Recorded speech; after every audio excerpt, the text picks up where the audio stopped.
Thank you, Mr. Chairman. It's truly unfortunate that I actually have to offer this amendment. You would think that an Office of Congressional Affairs that was set up to specifically deal with members of Congress and our staff and the different committees that all of us populate would be able to respond to simple questions.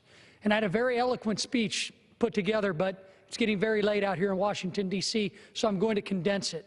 But the bottom line is, Mr. Chairman, over 2 years ago, I authored language in the Farm Bill to create a specific committee on the Science Advisory Board to deal with agriculture, to make sure that somebody in a concrete building out here in Washington, D.C. was able to actually be at the table when the EPA came up with a rule to regulate milk spills like oil spills. I wish somebody would have raised their hands and said, which one can you clean up with cats? But, Mr. Speaker, Mr. Chairman, since the public comment deadline ended on September 8th of 2015, the EPA has failed to appoint one single person.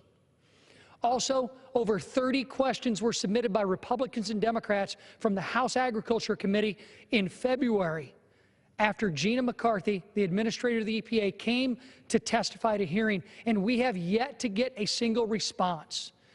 Time and time again, Mr. Chairman, I have asked the same questions over and over to many people at the EPA in numerous committees that I serve on. And time again, we get nothing. We get crickets. It is an unfortunate situation that we have to go to this extreme, but it's the only way we can send a message to an office and an agency that is completely unresponsive to this institution and our constitutional responsibilities of oversight. It's wrong. Their lack of responsiveness is not only disrespect, it's unconstitutional, and I reserve the balance of my time.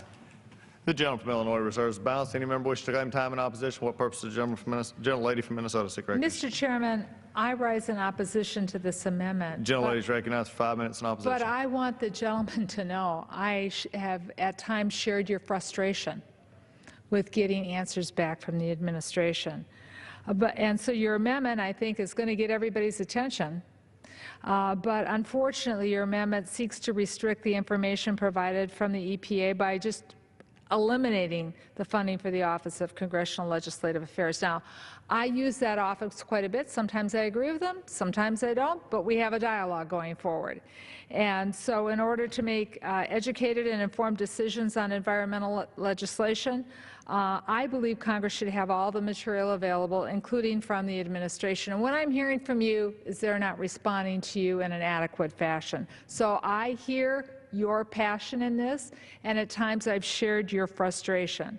And so I would suggest that we work together to figure out ways to improve communication dialogue and hold them accountable when they don't get it, put a bright spotlight on it. But I oppose eliminating it. So I would urge my colleagues to reject this amendment. With that, I'm just going to, at this time of night, just yield back the time. The gentlelady yields back. Gentleman from Illinois. Well, I thank my colleague, and I appreciate her frustration. And I hope you would advocate on behalf of not just me, but the entire House Agriculture Committee that gets zero response. It's not just the House Ag Committee, it's our House T&I Committee. It's individual congressional offices that don't have that impact, that don't have that interaction.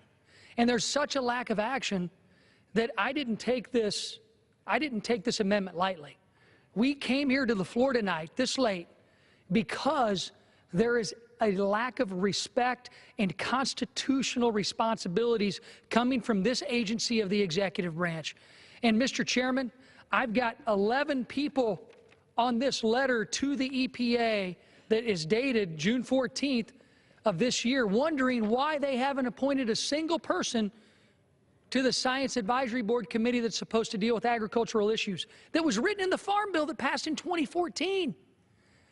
I hate to do this amendment, but it's the only way we can send a message to the EPA and to this specific office that Congress means business in actually implementing our oversight responsibilities that the Constitution gives us, that our forefathers gave us. And, Mr. Chairman, I urge a yes vote on this amendment, and I will yield back the balance of my time. The gentleman from Illinois yields back all time for debate. Having ended the questions on the amendment offered by the gentleman from Illinois, those in favor say aye. Aye.